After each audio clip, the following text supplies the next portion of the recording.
सत श्री अकाल जी सारिਆਂ ਨੂੰ होप तुसी सारे वधिया होवोगे and welcome to my channel. अज की इस क्लास के आपां क्लास नंबर 2 लैक्चर कैडरे का जो बैच स्टार्ट किया है वो क्लास करांगे कॉमर्स और इकनॉमिक्स के स्टूडेंट्स वास्ते। असी कॉमन यूनिट स्टार्ट की है माइक्रो इकोनॉमिक्स।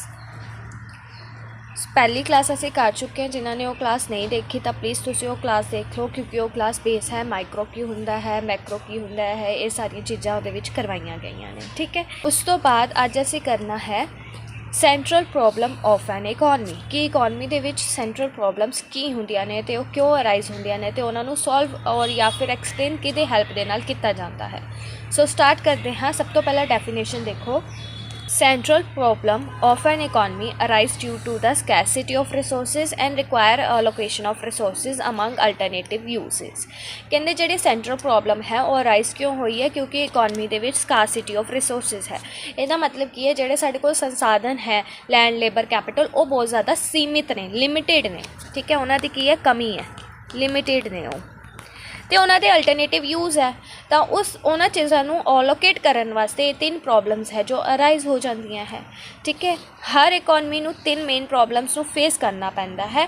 क्यों? क्योंकि 2 रीजनस है वो। पहला तो रिसोर्सिज लिमिटेड ने, रिसोर्सिज लिमिटेड ने, साढ़े कोल उन्ने ही ने, उन्होंने तुसी वधा नहीं सकते। ठीक है, जी वॉन्ट्स है, जी कंज्यूमर्स की वॉन्ट्स है या फिर इकोनमी के रहिंदे लोगों की जो जरूरत है, इच्छावां है, वो बहुत ज़्यादा अनलिमिटेड ने। ठीक है, बहुत ज़्यादा ने। तो इन्हां दोनों दे विच जो मिसमैच आ रहा है रिसोर्सिज लिमिटेड होने करके तो वॉन्ट्स अनलिमिटेड होने करके जो साडे को प्रॉब्लम अराइज होंदी है, वो 3 मेन प्रॉब्लम्स नूं आपां central problems of an economy कहते हैं। ठीक है, इसी सिचुएशन नूं क्योंकि घाट पैदा हो गई, रिसोर्सिज लिमिटेड ने, वॉन्ट्स अनलिमिटेड ने, घाट पैदा होने के कारण जी चीज़ आई वो साडे को उन्होंने आपां की बोलांगे, स्कार्सिटी बोलांगे, तो उन्होंने ही कमी कहा जाता है। तो इसी कमी के करके जो प्रॉब्लम अराइज होंदी है उन्होंने इकोनमी के central problem of an economy बोलिया जाता है। हुण आपां करांगे 3 जड़ियाँ सेंट्रल प्रॉब्लम्स है इकोनमी की, उन्होंने वारो वारी। सब तो पहली इकोनमी की प्रॉब्लम होंदी है व्हाट टू प्रोड्यूस, कि इकोनमी ने यह डिसाइड करना है कि आपां प्रोड्यूस की करना है। ठीक है, इकोनमी डिसाइड करेगी किहड़े गुड्स नूं प्रोड्यूस करना है, कितना प्रोड्यूस करना है। फॉर एग्जाम्पल वीट और कार दे विचों एक चीज़ नूं चूज़ करना, ये किहड़ी प्रॉब्लम होएगी, what to produce. Basic goods और लग्जरी गुड्स दे विचों किसी एक चीज़ नूं चूज़ करना जो प्रोड्यूसर प्रोड्यूस करेगा, ये किहड़ी प्रॉब्लम दे विच डील किया जाएगा, व्हाट टू प्रोड्यूस दे विच, कि प्रोड्यूस की करना है। सैकेंड मेन प्रॉब्लम आती है साडे कोल हाउ टू प्रोड्यूस। हर इकोनमी दे विच ये चीज़ डिसाइड करनी होंदी है कि जिहड़े आपां प्रोडक्शन करनी है, जो भी किसी एक प्रोड्यूसर ने प्रोडक्शन करनी है वो किस मैथड दे नाल करे। ठीक है, किस टेक्नीक दे नाल करे। तो इकोनमी दे विच साडे कोल 2 मेन टेक्नीक्स है, labour intensive and capital intensive. हुण आपां एक बार ये देख लेंगे लेबर इंटेंसिव का मतलब की है तो कैपिटल इंटेंसिव का मतलब की है। लेबर इंटेंसिव वो टेक्नीक होंदी है जिथे सिर्फ आप लोगों तो काम लै रहे हैं, लेबर तो काम लै रहे हैं। ठीक है, जे मैं एक टी शर्ट बनानी है, मैं प्रोड्यूसर हाँ, मैं एक टी शर्ट बनानी है, तो उस टी शर्ट वास्ते जो भी चीज़ प्रोसैस होनी है, कपड़े की कटिंग, सिलाई, बटन स्टिच करना, ये सब काम मैं मैनुअली करवा रही हूँ लेबर तो। जो मैं काम सारा काम लेबर तो करवा रही हूँ तो मैं उस टेक्नीक को की बोलूँगी, लेबर इंटेंसिव टेक्नीक। ठीक है, कैपिटल इंटेंसिव टेक्नीक वो टेक्नीक होंदी है जिथे सारा का सारा काम, प्रोडक्शन वाला प्रोसैस सारा कितों लिया जाता है, मशीनस तो लिया जाता है, तो उन्होंने आपां की बोलते हैं कैपिटल इंटेंसिव। तो इकोनमी दे विच एक प्रोड्यूसर ने या फिर पूरी एक इकोनमी ने यह डिसाइड करना कि किहड़ी टेक्नीक दे नाल असीं गुड्स नूं प्रोड्यूस करिए, वो साडी second central problem of an economy होएगी। नैक्सट आंदा है साडे कोल for whom to be produce, कि जो हुण आपां ये डिसाइड कर लिया कि प्रोड्यूस की करना है, ये डिसाइड कर लिया किस मैथड दे नाल, किस तरीके दे नाल प्रोड्यूस करना है। थर्ड प्रॉब्लम साडे कोल अराइज होएगी कि किना वास्ते असीं प्रोड्यूस करना है। मतलब कि तुसीं मोटा मोटा ये देखते हो कि इकोनमी दे विच 2 तरीके की क्लासिस दी विच वंड हुंदी है लोकां दी, रिच ते पुअर। तो हुण इकोनमी ने यह डिसाइड करना है कि जोड़े वो प्रोडक्शन करे वो रिच लोगों वास्ते करे या पुअर लोगों वास्ते करे।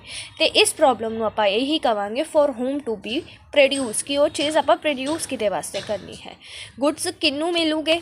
ठीक है, और ये सारी चीज़ डिपेंड करती है इनकम डिस्ट्रीब्यूशन ते, जो असी फर्स्ट लैक्चर दे विच बेसिक क्लास देखी सी। इनकम डिस्ट्रीब्यूशन मीनस लेबर कोल वेजिस जाना, लैंड कोल रेंट जाना, ये सारी चीज़ों के उत्ते डिपेंड करता है कि किहड़ी चीज़ किना वास्ते प्रोड्यूस की जाएगी। फॉर एग्जाम्पल रिच वास्ते की प्रोड्यूस किया जाएगा, लग्जरी गुड्स, और पुअर वास्ते बेसिक चीज़ों प्रोड्यूस किया जाएगा। सो ये 3 प्रॉब्लम से। तो क्वेश्चन की बनूगे, ओड वन आउट वाले क्वेश्चन बन सकते हैं। तुहानूं 4 प्रॉब्लम्स दे दूँगे और चो 3 सही होगी, 1 गलत होगी, तो तुसीं दसना होगा गलत किहड़ी है, या फिर 3 दे विचों ये दसना होगा सही किहड़ी है। सो इदा तरीके दे नाल क्वेश्चन बनूगे। तो तुसीं याद रखना है जिहड़ी सेंट्रल प्रॉब्लम्स है वो 3 ही ने। What to produce, how to produce, to whom to be produces, किन्ना वास्ते वो चीज़ प्रोड्यूस की जाएगी। ये 3 प्रॉब्लम्स है। दूजा इस टॉपिक के विचों, इस पार्ट के विचों ये क्वेश्चन बन सकता है कि जो 3 प्रॉब्लम्स अराइज हुई ने उन्होंने के पिछे दे मेन रीजन की है। तो तुहानूं मैं रीजन दस दिता होया है। मेन रीजन की है स्कार्सिटी। तुहानूं ये भी मिल सकता क्वेश्चन दे विच, या फिर तुहानूं ये भी दिता हो सकता है रिसोर्सिस लिमिटेड, ਜਿਹੜੇ संसाधन है वो साढ़े को लिमिटेड ने, ठीक है, सीमित ने। तो जड़ियाँ साड़ियाँ वॉन्ट्स है, जड़ियाँ साड़ियाँ इच्छावां है वो अनलिमिटेड है। जो इन्हां दे कारण मिसमैच होंदा है उस कारण ये 3 प्रॉब्लम्स अराइज होंदियां। आई होप तुहानूं इत्थे तक सारा क्लीयर है कि 3 प्रॉब्लम्स किद्दां अराइज होंदियां ने, किहड़ियां ने। हुण उस तो बाद है कि इस प्रॉब्लम नूं सॉल्व किद्दां कीता जा सकदा है। साडे कोल एक ग्राफिकल टूल है इकोनॉमिक्स दे विच, ग्राफिकल टूल है जिहदी हैल्प दे नाल असीं इस प्रॉब्लम नूं सॉल्व कर सकते हैं। नॉट डायरैक्टली, बस इस प्रॉब्लम नूं एक्सप्लेन किया जा सकता है। प्रोड्यूसर नूं एक मदद मिल जाती है कि वो चीज़ की प्रोड्यूस करे तो की ना प्रोड्यूस करे, ठीक है। वो ग्राफिकल टूल केड़ा साडे कोल, प्रोडक्शन पॉसिबिलिटी कर्व, ये तुसीं याद रखना है। तो तुहाडे कोल क्वेश्चन की पूछा जाएगा कि वो केड़ा टूल है जिहदी हैल्प दे नाल आपां सेंट्रल प्रॉब्लम नूं एक्सप्लेन और सॉल्व कर सकते हाँ। तो तुहाडा आंसर की होएगा PPC, प्रोडक्शन पॉसिबिलिटी कर्व, ठीक है। हुण आपां पढ़न जा रहे हैं प्रोडक्शन पॉसिबिलिटी कर्व की हुंदा है, तो उहदे बेसिस ते ही आपां अपॉर्चुनिटी कॉस्ट वाला कॉन्सैप्ट भी देखांगे। सो सब तो पहला आपां डिफाइन देख लैंदे हाँ प्रोडक्शन पॉसिबिलिटी कर्व दी। प्रोडक्शन पॉसिबिलिटी कर्व की है, एक ग्राफिकल रिप्रजेंटेशन है जो सानू ये दिखाती है अलग अलग कॉम्बीनेशन 2 गुड्स दे, ठीक है। एक ग्राफिकल रिप्रजेंटेशन है, कीवर्ड्स दे उत्ते ध्यान देना मेरे। एक ग्राफिकल रिप्रजेंटेशन है मतलब एक डायग्रामैटिकल बेस्ड चीज़ है जिहदे विच ये दिखाया जाता है कि इकोनमी दे विच 2 different combination of goods produce किए जा रहे हैं but same level of technology और रिसोर्सिज दे नाल, ठीक है। रिसोर्सिज साडे कोल लिमिटेड है, टेक्नोलॉजी साडे कोल सेम है। सेम टेक्नोलॉजी और गिवन रिसोर्सिज दे नाल 2 तरह के गुड्स के कॉम्बीनेशन नूं प्रोड्यूस किया जा रहा है, उन्होंने आपां की बोलांगे प्रोडक्शन पॉसिबिलिटी कर्व, ठीक है। उस तो बाद देखो पंजाबी दे विच मैं तुहाडी ईजी अंडरस्टैंडिंग लई लिखिया है PPC वो कर्व है जो दिखाता है कि लिमिटेड रिसोर्सिज दे नाल 2 गुड्स की कितनी कॉम्बीनेशन प्रोड्यूस की जा सकती है एक इकोनमी दे विच। उस तो बाद कॉन्सैप्ट आंदा साडे कोल अपॉर्चुनिटी कॉस्ट। अपॉर्चुनिटी कॉस्ट की हुंदी है ये तुसीं ध्यान नाल देखना। एक बारी प्रोडक्शन पॉसिबिलिटी कर्व दी डिफाइन दे विचों डायरैक्ट क्वेश्चन आंदा है कि वो इस चीज़ नूं दे दूगे तो पूछोगे ये दसो केड़ी कर्व है, इस चीज़ नूं कौन केड़ी कर्व एक्सप्लेन कर रही है। तो तुहानूं याद रखना वो केड़ी कर्व है, PPC कर्व है। उस तो बाद आंदा अपॉर्चुनिटी कॉस्ट। PPC कर्व के उत्ते ही निकल के आंदा है अपॉर्चुनिटी कॉस्ट। अपॉर्चुनिटी कॉस्ट का एक कीवर्ड याद रखना, the cost of next best alternative, ये दा कीवर्ड है, ठीक है। तो तुहाडे को पूछा जा सकता है वो केड़ी कॉस्ट है जो नैक्सट बेस्ट अल्टरनेटिव की कॉस्ट होंदी है। तो तुसीं याद रखोगे अपॉर्चुनिटी कॉस्ट। अपॉर्चुनिटी कॉस्ट नूं सैक्रीफाइसिंग कॉस्ट भी बोलिया जाता है। शायद ये मैं चीज़ नोट्स के विच ऐड नहीं की है तो तुसीं इहनूं हाईलाइट करके अपने नोट्स के विच ऐड कर लो। कीवर्ड की अपॉर्चुनिटी कॉस्ट का cost of next best alternative. हुण इहनूं एक सिंपल लैंग्वेज दे विच आपां समझदे हैं एग्जाम्पल दे नाल। तुहाडे कोल 2 ऑप्शन है, ठीक है। या तो तुसीं रील्स देख लो या तुसी स्टडी कर लो, ठीक है। कुछ बच्चे हैं जो स्टडी नू चूज़ करोगे, कुछ बच्चे हैं जो रील्स नू चूज़ करोगे। जिन्होंने स्टडी नू चूज़ किया उन्होंने लिए अपॉर्चुनिटी कॉस्ट या फिर सैक्रीफाइसिंग कॉस्ट की होगी रील्स। उन्होंने रील्स नू त्याग दिता, ठीक है। वो की हो जाएगी जो नैक्सट बेस्ट अल्टरनेटिव है उन्होंने की चूज़ किया स्टडी। तो ये जड़ी रील्स नू त्याग दिता वाली चीज़ होएगी ये की होएगी तुहाडी अपॉर्चुनिटी कॉस्ट होएगी, ठीक है। एक होर ईजी एग्जाम्पल लैंदे आ। मान लो तुसी एक ड्रैस लैन गए मार्केट दे विच, ठीक है। तुहानूं एक ड्रैस पसंद आई जिहदी कॉस्ट सीगी 10,000 ਦੀ, ਠੀਕ ਹੈ। ਤੇ ਇੱਕ ਡਰੈਸ ਸੀਗੀ ਉਹਦਾ ਹੀ ਕਾਪੀ, ਬਟ ਉਹਦੀ ਕੋਸਟ ਥੋੜ੍ਹੀ ਜਿਹੀ ਲੋ ਸੀਗੀ, ਉਹ 5,000, ਠੀਕ ਹੈ।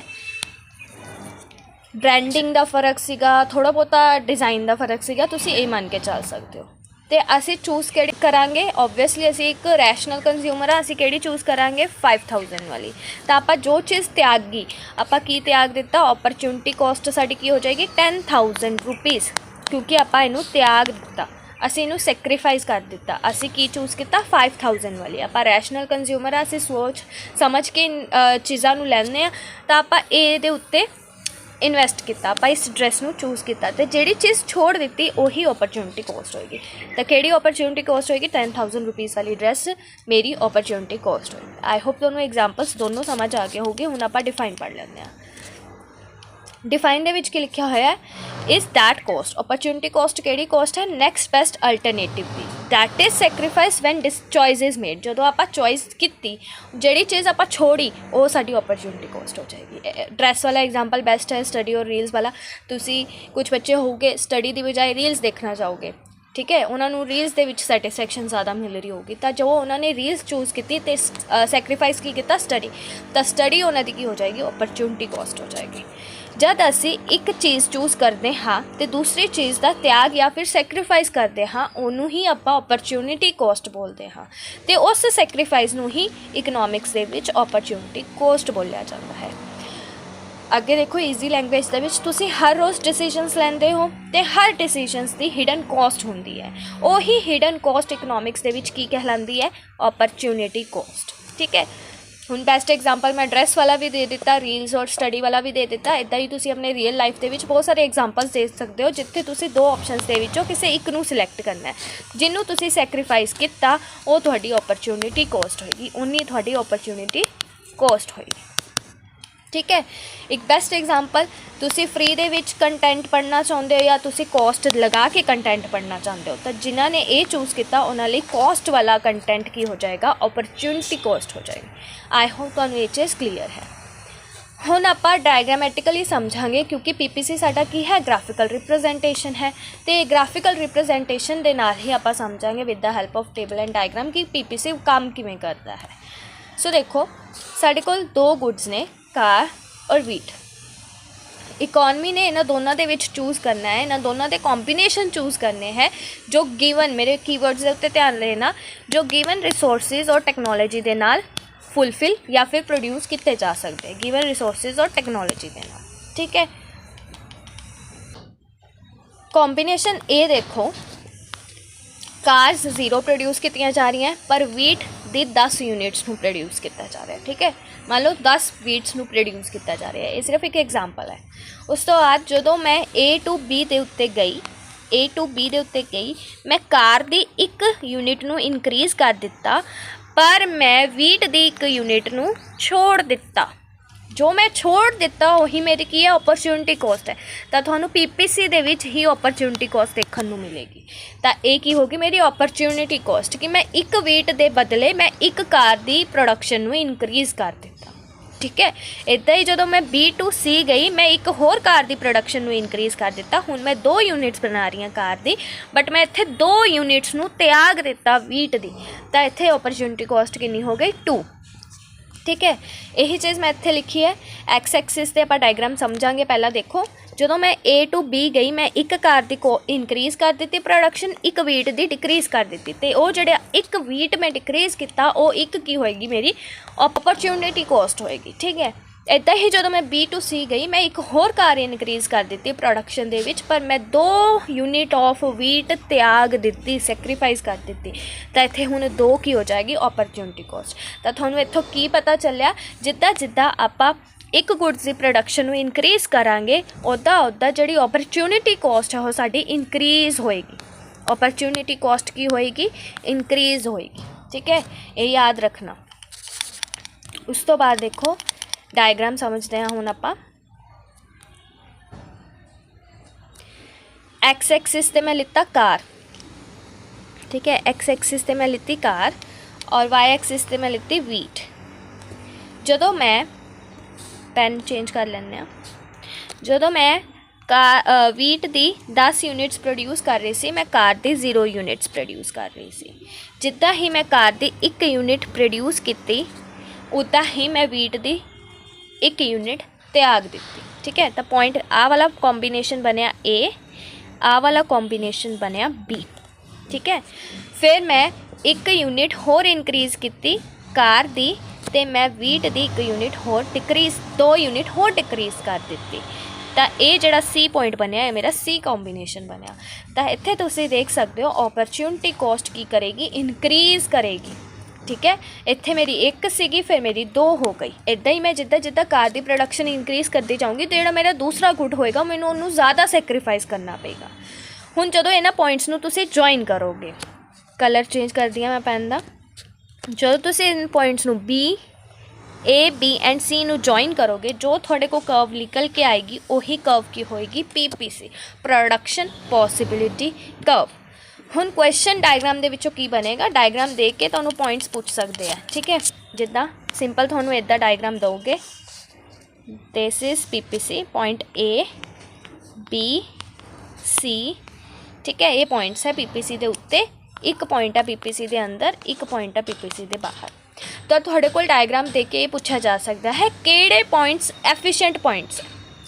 तो जो PPC दे उपर होगे, जो PPC कर्व के बिल्कुल उपर पॉइंट हो गए वो एफिशिएंट पॉइंट हो गए, क्योंकि उत्थे आपां फुल यूटिलाइज़ कर रहे हैं अपने रिसोर्सिस नूं। ठीक है, जिन्ने थोड़े कोल संसाधन सीगे, लैंड लेबर कैपिटल, तुसीं उन्हां दा पूरा फुल्ली तरीके दे नाल यूज़ कर रहे हो, किसी नूं भी छड्ड नहीं रहे। पूरा उन्हां तो जिन्ना उन्हां दी कैपेसिटी ते तुसीं वर्क कर सकते हो उन्ना उस कैपेसिटी ते तुसीं उन्हां तो काम लै रहे हो। तो A B C जिहड़े प्रोड्यूस करांगे वो फुल्ली एफिशिएंटली पॉइंट हो गए। ठीक है, दूसरी चीज़ तुहाडे को ये पूछी जा सकती है डायग्राम दे विच जिहड़ा पॉइंट F है ये किहड़ा पॉइंट है, पर्टिकुलरली एक पॉइंट भी पूछा जा सकता है। तो पॉइंट F जिहड़ा पॉइंट है ये PPC तो बाहर है। जेडे कर्व्स PPC तो बाहर, जेडे पॉइंट PPC तो बाहर हो गए वो की हो गए इम्पॉसिबल, तुसीं उन्हां नूं अटेन नहीं कर सकते। ठीक है, वो तुहाडी लिमिट तो ही बाहर है, वो तुहाडी कैपेसिटी तो ही बाहर है। तुहाडी कैपेसिटी सिर्फ इन्नी है। ठीक है, इन्नी ही है, इन्ना ही तुसीं प्रोड्यूस कर सकते हो। बट इस तो बाद जिहड़ी चीज़ होएगी वो तुहाडे प्रोड्यूसर लई या तुहाडे लई या इकोनमी लई वो इम्पॉसिबल होएगी। तो इदां भी पूछ सकते हैं। हुण इदां भी पर्टिकुलर पूछ सकते हैं पॉइंट D दसो किहड़ा पॉइंट है। तो जिहड़ा D पॉइंट है वो PPC कर्व के अंदर है। अंदर है दा मतलब की है वो इनएफिशिएंट पॉइंट है, जिन्ने रिसोर्सिस तुसीं यूज़ कर सकते सी तुसीं उन्ने रिसोर्सिस यूज़ नहीं किए, घट यूज़ किए। आई होप तुहानूं ये चीज़ क्लीयर है। एक बार मैं डायग्राम इरेज कर दिंदी हाँ क्लीयर, तुसीं एक बार देख लो मैं की कहना चाह रही हाँ, दोबारा दसदी तुहानूं। देखो PPC दे बाहर वाले पॉइंट इम्पॉसिबल हो गए क्योंकि वो तुहाडी पहुँच तो बाहर है, तुसीं उन्हां नूं अचीव नहीं कर सकते। PPC दे अंदर वाले पॉइंट इनएफिशिएंट हो गए क्योंकि तुसीं जिन्ने संसाधन यूज़ कर सकते सी, जिन्ने रिसोर्सिस तुसीं यूज़ कर सकते सीगे, तुसीं उन्हां नूं पूरा यूज़ किया ही नहीं। उन्हां दी कैपेसिटी अंडर यूटिलाइज्ड है, जिन्ना वो फुली यूटिलाइज्ड हो सकते सी नहीं किया। PPC दे उपर वाले पॉइंट सारे अटेनेबल हो गए ते सारे दे सारे एफिशिएंट हो गए क्योंकि तुसीं सारे संसाधन अपने यूज़ किए, जिन्नी भी उन्हां दी कैपेसिटी सीगी उन्हां नूं फुल तुसीं यूटिलाइज़ किया। आई होप तुहानूं डायग्राम क्लीयर है, आई होप तुहानूं दोनों दी डिफाइन क्लीयर है। तो इस कर्व दे उत्ते जिहड़ी आ मूवमेंट हो रही है ये मूवमेंट ही की दिखाएगी, अपॉर्चुनिटी कॉस्ट दिखाएगी। इत्थे तुसी एक गुड छड्ड रहे हो वीट का, इत्थे तुसी 2 गुड्स छड्ड रहे हो वीट का। जिद्दां जिद्दां तुसी नीचे नूं आओगे उद्दां उद्दां अपॉर्चुनिटी कॉस्ट तुहाडी वधेगी। इसे रीज़न करके अपॉर्चुनिटी पूछा जा सकता है why PPC curve is concave. Cave तो याद रखो एक गुफा की तरह कर्व बनती है। ठीक है, मोस्टली तुसी इकनॉमिक्स दे विच देखिया होना कर्व्स साडियां कन्वैक्स हुंदियां ने। ठीक है, कन्वैक्स होंदियां ने, स्ट्रेट लाइन होंदियां ने। जिहड़ी PPC है वो कनकेव है, ये याद रखना। PPC कर्व की है, कनकेव है। कनकेव का रीज़न की है क्योंकि साडी अपॉर्चुनिटी कॉस्ट वध रही है। ठीक है, याद रखना कि सानू एक चीज़ वधाउण वास्ते दूसरी चीज़ का वध सैक्रीफाइस करना पै रहा है, इसे करके साडी PPC कर्व कनकेव है। अगे आ जाओ इंपॉर्टेंट कॉन्सैप्ट एग्जाम वास्ते। अपॉर्चुनिटी कॉस्ट इनक्रीज़ करेगी जिमें जिमें असी PPC के उत्ते मूव करांगे। इसे रीज़न करके PPC है जिहड़ी वो कनकेव बनती है या बाउट आउटवर्ड होंदी है। ठीक है, एक बारी तुसी इस चीज़ नूं देख लेना पूरा ਟੇਬਲ ਐਂਡ ਡਾਇਗਰਾਮ ਤੋਂ ਕੁਐਸਚਨ ਮੈਂ ਦੱਸ ਦਿੱਤਾ ਤੁਹਾਨੂੰ ਕਿੱਦਾਂ ਬਣੇਗਾ, ਠੀਕ ਹੈ। ਔਰ ਇੱਦਾਂ ਵੀ ਪੁੱਛਿਆ ਜਾ ਸਕਦਾ ਹੈ ਕਿ ਜੇ ਅਸੀਂ PPC ਦੇ ਉੱਤੇ ਮੂਵ ਕਰ ਰਹੇ ਹਾਂ ਤਾਂ ਦੱਸੋ ਓਪਰਚੁਨਿਟੀ ਕੋਸਟ ਵਧੇਗੀ ਜਾਂ ਘਟੇਗੀ, ਤਾਂ ਤੁਹਾਨੂੰ ਯਾਦ ਰੱਖਣਾ ਹੈ ਹਮੇਸ਼ਾ ਓਪਰਚੁਨਿਟੀ ਕੋਸਟ ਵਧੇਗੀ। ਉਸ ਤੋਂ ਬਾਅਦ ਆ ਜਾਓ very important for your exam ਕਿ ਫੀਚਰਸ ਆਫ PPC डायरैक्ट पूछा जा सकता है कि नीचे दिते गए ऑप्शन के विचों की PPC का फीचर नहीं है जो नहीं दसता कि ये PPC कव नहीं करती, ठीक है। सब तो पहला ये चीज़ याद रखोगे PPC कव हमेशा डाउनवर्ड स्लोप होंदी है, नैगेटिव स्लोप होंदी है, ठीक है। डाउनवर्ड ही है ना, नीचे नू ही आ रही है, देखो ये देखो नीचे नू आ रही है। हमेशा जो भी जिहड़ी भी कर्व इकनॉमिक्स दे विच नीचे नू आऊगी उन्होंने आपां नैगेटिवली स्लोप्ड बोलांगे या फिर आपां बोलांगे डाउनवर्ड स्लोपिंग, ठीक है। उस तो बाद इहदा रीज़न की है वो भी तुहानूं पता है कि जिद्दां जिद्दां आपां एक गुड नूं ज़्यादा तो ज़्यादा प्रोड्यूस करना चाहांगे उद्दां उद्दां दूसरे गुड की क्वांटिटी नूं ज़्यादा सैक्रीफाइस करना पेगा, इहदे नाल ऑपरचुनिटी कॉस्ट वधेगी। इसे करके जिहड़ी PPC है वो डाउनवर्ड स्लोप होंदी है। आई होप तुहानूं ये चीज़ क्लीयर है। नैक्सट है कनकेव टू ओरीजन, ठीक है। हुण एक हुंदा साडे कोल कनकेव, एक हुंदा कन्वैक्स। जिहड़ी भी कर्व इस तरीके दे नाल होएगी ये कनकेव हुंदी है, तुसीं इहनूं याद रख लो, गुफा बनी होएगी, गुफा केव तो याद रख लो, ये होएगी कनकेव। जिहड़ी भी कर्व इदां होएगी ये होएगी कन्वैक्स, ठीक है। तो जिहड़ी PPC है वो की है साडी कनकेव कर्व है। इहदा रीज़न की है क्योंकि जिहड़े रिसोर्सिस है साडे कोल वो फुल्ली और इक्वली एफिशिएंट होंदे है ऑल यूजिज दे उत्ते। ऑल यूजिज दे उत्ते मतलब कहण दा जे मैं कॉम्बीनेशन A चूज़ करा ਤਾਂ भी मेरे फुल्ली यूटिलाइज्ड है रिसोर्सिस, ठीक है। जे कॉम्बीनेशन B यूज़ करा ਤਾਂ भी फुल्ली यूटिलाइज्ड है, कॉम्बीनेशन C यूज़ करा ਤਾਂ भी फुल्ली यूटिलाइज्ड है। बट कॉम्बीनेशन F मैं यूज़ नहीं कर सकती, वो मेरी कैपेसिटी तो बाहर है। कॉम्बीनेशन D है मेरे अंडर यूटिलाइज्ड है। इसे करके जिहड़ी कर्व है मेरी कनकेव बनती है। नैक्सट देखो ये लाइन देखो, शुरू दे विच घट सैक्रीफाइस हुंदा है पर बाद दे विच वध सैक्रीफाइस हुंदा है, इस करके मेरी जिहड़ी कर्व है वो कनकेव बनती है। PPC कर्व की शो करती है, स्कैसिटी ऑफ रिसोर्सिस शो करती है कि साढ़े कोल जिहड़े रिसोर्सिस है बहुत ज़्यादा स्कैर है, ठीक है, घट ने। PPC रिफ्लैक्ट करती है रिसोर्सिस लिमिटेड ने इकॉनमी दे विच, तो ये एक इहदा मेन फीचर है। उस तो बाद PPC चॉइसिस दसदी है, सिलैक्शन प्रॉब्लम नूं सॉल्व करती है, ठीक है। हुण जिहड़ी साडे कोल प्रॉब्लम सीगी कि व्हाट टू प्रोड्यूस है ना, कॉम्बीनेशन A भी प्रोड्यूस कर सकते हैं, आप B भी कर सकते हैं, C भी कर सकते हैं, क्योंकि ये साडे लिमिटेड रिसोर्सिस दे अंदर अंदर ही है। नैक्सट देखो shows opportunity cost, very important. PPC curve ही सानू ऑपरचुनिटी कॉस्ट दिखाता है। जिद्दां जिद्दां असीं PPC कर्व के उत्ते मूव करांगे उद्दां उद्दां ऑपरचुनिटी कॉस्ट है जिहड़ी वो वधेगी। ऑपरचुनिटी कॉस्ट का मतलब की है एक दे बजाय दूजे नूं सैक्रीफाइस करना पेगा, एक चीज़ वधाउण लई दूसरी चीज़ छड्डनी पेगी, वही ऑपरचुनिटी कॉस्ट हुंदी है, उहनूं ही आपां सैक्रीफाइसिंग कॉस्ट कहंदे हैं। नैक्सट है 6th पॉइंट साडे कोल efficient and inefficient point. PPC सानू एफिशिएंट पॉइंट्स भी दसदा है, इनएफिशिएंट पॉइंट्स भी दसदा है। जो PPC दे उत्ते पॉइंट्स आ वो सारे एफिशिएंट होगे, फुल्ली यूटिलाइज्ड होगे, ठीक है। वो साडी रिसोर्सिस की कैपेसिटी दे उत्ते ही काम कर रहे हैं। ਜਿਹੜੇ ਪੁਆਇੰਟਸ ਇਨਸਾਈਡ ਹੋ ਕੇ ਉਹਦੇ ਵਿੱਚ ਆਪਾਂ ਜਿਹੜੇ ਰਿਸੋਰਸਿਸ ਆ ਉਹ ਬਹੁਤ ਜ਼ਿਆਦਾ ਘੱਟ ਯੂਜ਼ ਕਰ ਰਹੇ ਹਾਂ, ਜਿੰਨੀ ਉਹਨਾਂ ਦੀ ਕੈਪੈਸਿਟੀ ਹੈ ਉਨੇ ਆਪਾਂ ਯੂਜ਼ ਨਹੀਂ ਕਰ ਰਹੇ, ਤਾਂ ਉਹ ਇਨਐਫੀਸ਼ੀਐਂਟ ਹੋ ਗਏ। ਉਸ ਤੋਂ ਬਾਅਦ ਲਾਸਟ ਆਉਂਦਾ ਸਾਡੇ ਕੋਲ ਅਨਅਟੇਨੇਬਲ ਪੁਆਇੰਟਸ। ਅਨਅਟੇਨੇਬਲ ਪੁਆਇੰਟਸ ਉਹ ਪੁਆਇੰਟਸ ਹੁੰਦੇ ਆ ਜਿਨ੍ਹਾਂ ਨੂੰ ਅਸੀਂ ਅਚੀਵ ਨਹੀਂ ਕਰ ਸਕਦੇ, ठीक है, जिन्होंने असी नहीं प्रोड्यूस कर सकते, जो साडी PPC दे बाहर होगे उन्होंने असी प्रोड्यूस नहीं कर सकते। Points outside PPC are not attainable with given resources. उन्होंने सानू रिसोर्सिस नू वधाना पऊगा, टैक्नोलॉजी नू वधाना पऊगा, तां जाके आपां उन्हां नू प्रोड्यूस कर सकते हैं। तो ये जिहड़ी चीज़ है, ये कॉन्सैप्ट है, ये असी पढ़ांगे shifting in PPC they which next class दे विच। अज की क्लास हुंदी है इत्थे ही खत्म। आई होप थोनू सारी दी सारी क्लास समझ आई होगी, किस तरीके दे नाल किहड़े टॉपिक दे विचों क्वेश्चन पूछा जाएगा वो भी मैं थोनू नाल नाल एक्सप्लेन किया। आई होप तुहानू क्लास वधिया लगी होए। जे तुहानू क्लास वधिया लगी होए चैनल नू सबसक्राइब करना, वीडियो नू वध तों शेयर और लाइक ज़रूर करना। इहदे नाल नाल मेरा टैलीग्राम चैनल ज्वाइन कर लो फॉर रेगुलर अपडेट्स। तो कुछ के दिनों में आपां उत्थे क्विज़िज़ भी शुरू कर देंगे। मिलते हैं next class they which. Thank you so much.